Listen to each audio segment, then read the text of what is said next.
पाकिस्तान और south Africa के दरमियान में तीसरा मैच बहुत ही ज़बरदस्त देखने को मिला।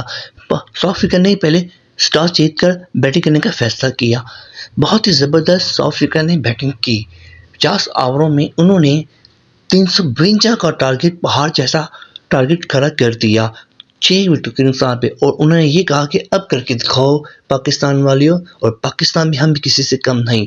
और मोहम्मद रिजवान ने क्या परफॉर्मेंस की है, और सलमान अली की जितनी तारीफ करे उतनी कम है। दोस्तों पाकिस्तान 6 विकेटों से ये मैच जीत गया है। पाकिस्तान 355 रन बनाए और बहुत ही शानदार बैटिंग की। 4 उनकी विकेटें आउट हो गई थी और सलमान अली गाना ने 134 रन बनाए, जो कि बहुत ही ज़बरदस्त उनकी पहली सेंचुरी थी। इससे पहले उनकी 550 थी। ये पहली सेंचुरी है।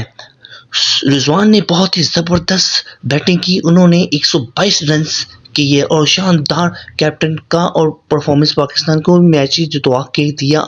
बहुत ही ज़बरदस्त मैच हुआ। फ़खर जमान ने 41 रन बनाए।